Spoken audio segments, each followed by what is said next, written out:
মন্দির হচ্ছে এমন এক জায়গা যেখানে গেলে আপনার হাজারো মন খারাপ, হাজারো অসুস্থতা সব এক নিমিষেই শেষ হয়ে যাবে।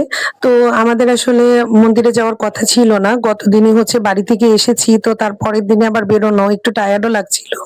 কিন্তু বাবার মন্দির দর্শনের লোভও আসলে সামলাতে পারছিলাম না। তো নমস্কার সকলকে, কেমন আছেন সবাই? আজকের ব্লগটা থাকছে হচ্ছে আমরা স্বামীবাগ লোকনাথ বাবার মন্দিরে গিয়েছিলাম। সারাদিন কিভাবে গেলাম, কি করলাম সেটা নিয়েই পুরো ব্লগটা আজকে থাকছে। তো আমরা বাড়ি থেকে আসি হচ্ছে আগের দিন, আর তার পরের দিনই হচ্ছে আমরা যাই মন্দিরে। মানে হচ্ছে ৩০ তারিখে আমরা ঢাকায় ফিরি, ৩১ তারিখে যাই হচ্ছে বাবার মন্দিরে। তো ভিডিওটা এডিট করতে একটু সময় লেগে গেল। যাওয়ার কোনো প্ল্যান ছিল না, মাসিরা বলতেছিল যে চল বা ঢাকায় আছি। আর ওই দিন আবার ছিল দিদার মানে ৪০ দিন হয়ে গেলে একটা কাজ করতে হবে, দিদার কিছু দোষ পাওয়া গিয়েছিল।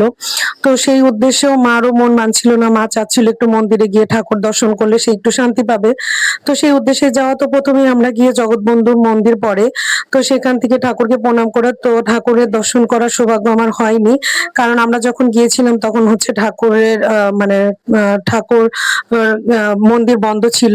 পরে বাইরে থেকে চালতা গাছ, তারপরে মহাদেবকে প্রণাম করে চলে গেলাম হচ্ছে রিক্সা নিয়ে লোকনাথ বাবার মন্দিরে। আর আপনারা সবাই জানেন স্বামীবাগে গেলে মানে মন্দিরের বাইরেই হচ্ছে প্রসাদ নেওয়ার এই জায়গাটা থাকে। তো ভাই আর মাসি মিলেই হচ্ছে আমাদের জন্য প্রসাদ কিনছিল।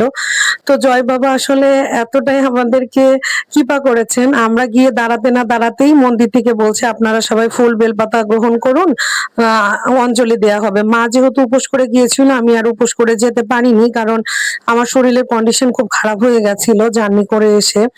এর জন্য আমি আর উপোস করে যেতে পারিনি। পরে মা বললো যে অঞ্জলি সবাই নেওয়া যায়, বাবার কাছে এটা কোনো নিষেধ নাই, তুমি হচ্ছে ফুল বেলপাতা নিয়ে শুদ্ধ মনে বাবার অঞ্জলি যে দিচ্ছে সেই মন্ত্রগুলো পাঠ করো। তো আমিও তাই করলাম। পরে ঠাকুর মশাইয়ের কাছে প্রসাদ গুলো দিলাম, ঠাকুর মশাই সেগুলোকে সব নিবেদন করে দিল। আর আমি হচ্ছে এক মনে মানে বাবাকে দর্শন করছিলাম। আর আমার মনের যত দুঃখ কষ্ট যেটা আছে সবকিছু একমাত্র তিনিই জানেন, সেটা আসলে প্রকাশ করার মতো না। তিনি তো অন্তর্যামী, তিনি সবই বুঝতে পারেন। তো সেখান থেকে এসেই হচ্ছে এখানে আমি মোমবাতি জ্বালিয়ে দিলাম, বাবাও দিয়েছে আমিও দিলাম। তো বাবা আবার গিয়েছিল পাশে লাইন ধরে হচ্ছে ওখানে প্রসাদ দিচ্ছিল, মাখা প্রসাদ। আর যেহেতু পূর্ণিমার পূজা ছিল এর জন্য হচ্ছে গোলা প্রসাদও দিচ্ছিল। তো বাবা সেটা এনে আমাকে আর মাকে দিল। সর্বপ্রথম মাকে দিল, কারণ হচ্ছে মা উপবাস করে গেছে, মার উপোস যাতে ভাঙতে পারে এই কারণে। তো সেখান থেকে প্রসাদ টসাদ খেয়ে এসে ওইখানে কিছুক্ষণ বসে থেকে আমরা চলে আসলাম হচ্ছে এখানে যে প্রসাদ খাবো, টোকেন বাবা কেটে নিয়ে আসলো, সেখানে চলে আসলাম। তো আমি মাঝখানে পুরো মন্দিরের একটা ভিডিও ক্লিপ নিয়ে নিচ্ছিলাম, কারণ আমার এই মন্দিরে গেলে এত ভালো লাগে। আমাদের বাসা থেকে প্রত্যেকটা মন্দিরই অনেক দূরে, আর লোকনাথ বাবার মন্দিরে আমাদের মোটামুটি প্রতি বছর একবারই যাওয়া হয়, দূরত্বের কারণে সবসময় যেতেও পারি না।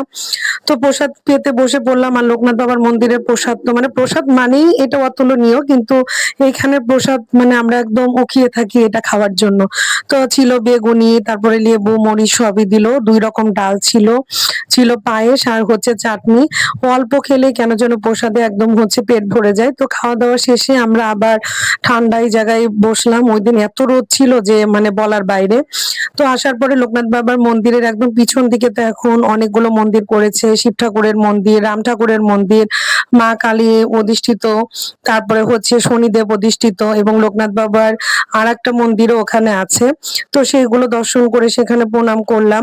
প্রণাম টনাম করে একটু চাচ্ছিলাম যে আর একটু বসে থেকে আসি, কিন্তু বাবা বলছিল একটু দেরি করে যদি যাই তাহলে আসলে এদিকে জ্যামে পড়ে যাব, আর যেতেও ভালো লাগবে না। তো বের হয়ে হচ্ছে আমরা ওই মন্দির থেকে, মন্দিরের ওই দোকান থেকে কিছু কেনাকাটা করলাম। বাবা একটু সোয়াবিন কিনলো, মা সাবু কিনলো, আমি একটু নন্দী কিনতে চেয়েছিলাম, কিন্তু দাম অনেক বেশি চাইলো বলে আর নিতে পারলাম না। অনেক কিছুই নেওয়ার ইচ্ছা ছিল, আর হলো না। আমি একটা হনুমান চালিসা কিনলাম ছোট, এটা বাড়িতে রেখে আসবো। তো এখান থেকে মোটামুটি কেনাকাটা করে, আর এসব দোকানে গেলে আর আসতে মন চায় না, তারপরে বাসে উঠে বাসায় ফিরে আসি।